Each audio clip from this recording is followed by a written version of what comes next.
Welcome back to Little Hollow Homestead. We're gonna go into my deer fenced garden here.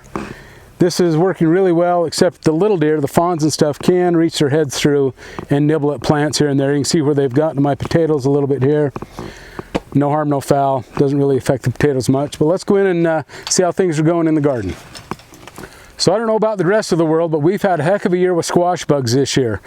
They really haven't gone after my zucchini or my yellow summer squash much, but our spaghetti squash, almost every day we'll find juveniles, adults, eggs on the underneath the leaves. So you just have to be vigilant. You have to come out every day. You have to spend time in your garden to find out what's going on, find out what it needs. I'm kind of worried about going to my drip irrigation system next year. I'm afraid I won't come down as much, but I think you got to spend time in your garden so you know what's going on and what the problems are and correct them before they become a big problem. I know my son had a squash plant growing in his backyard. He had squash bugs on it. He let it go for a few days, and next thing you know, the entire plant was dead. I don't know if that's a big deal all over the country, but it's been a big deal here in Utah, and we've been battling.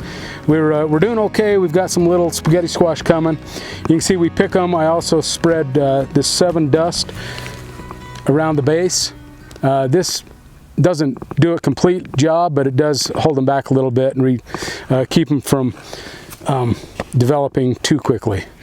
The potatoes, as you can see, the potatoes are they're just starting to die back a little bit. So that means that they're nearing the end of their life cycle.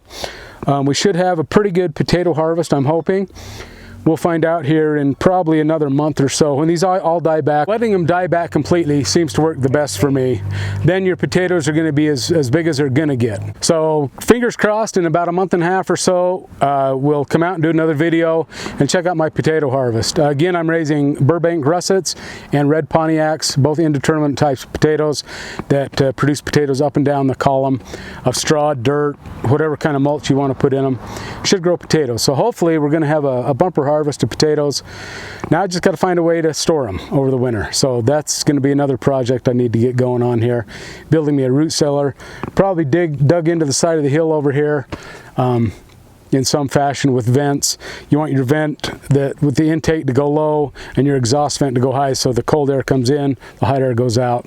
Cross your fingers, I hope that will work. But that's the plan anyway.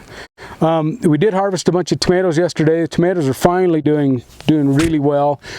Like the rest of the country, it's been really hot this year. I know a lot of people have suffered with gardens and they haven't been real successful. But tomatoes, they're finally producing. We're getting enough to supply what we use, what we need. Might not be enough to bottle this year, but fingers crossed there again, we might have enough to do it. The beans, we did a yellow wax bean this year that's turned out really good. They're kind of a sweet bean.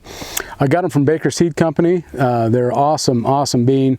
I think we've harvested 4 times and been able to produce enough for 4 or 5 meals for the family. So that's worked out really well. Over here, I did plant some okra. We had some early season die-off with some plants that just weren't working very well. So I do have some okra that's growing. Hopefully it'll grow to maturity before the frost comes. We'll get some good okra off there. It's spineless, again, from Baker Seed Company. That's turned out really well. My spinach down there, I've harvested 3 or 4 different times. There again, my goal with the spinach, the carrots, the okra, the beans is not to be self-sustainable, just enough to provide some meals for the family. So that's kind of the end goal there. The onion thing I've got dialed in. We'll have enough onions this year. We'll go up and show you those in a minute. We should have enough to cover our needs for a year again, like we did last year.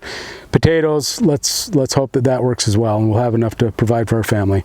Other than that, the garden's doing good for how hot it is.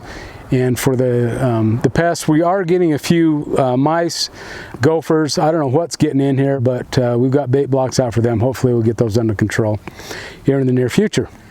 So here we got the Texas candy onions, a hybrid onion I get from Dixondale Farms in Texas. They have turned out awesome. You can see that they're getting pretty big.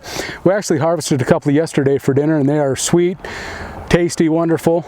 The yellow Spanish ones I grew last year were a little more hot. Family didn't like them near as much as these. Anyway, you can see I've clipped them back. Anytime the onions start to fall over, if you can see back there, the ones falling over, that eliminates the growth for that ring on the onion. So when I clip them back, it isn't the most attractive thing, but it helps the onion continue to grow during this late season. Another thing, I'm sure you've heard of spooning your onions. It's where you go around the base of the onion. All that the onion is really supported by is the roots. You don't want to have any dirt compacted around the bulb of the onion. It inhibits the growth and it won't grow as big. So these are the sweet Texas onions that are doing really well. We'll go check out the white ones in the front yard. I forgot to introduce you to my favorite assistant. This is Izzy the dog. She is a homestead favorite. She helps me, she follows me wherever I go, and you can tell she's a big help. Walks over the plants, gets a drink out of the fountain. But the reason we're here is we're here to look at these white onions. There again, I got these from Dixondale Farms. That's plants. Spooned around the base. You can see a little better here what you do. This could, I mean, you can go crazy and go all the way down to the roots. As long as that onion's not like full of top heavy foliage, it won't fall over. Here again, I've cut these off because they did start to fall over a little bit. So this onion will keep growing until I'm ready to harvest it, until the first frost, whatever comes first. So these are doing real well. Haven't eaten these yet, but they look good. We'll give them a try.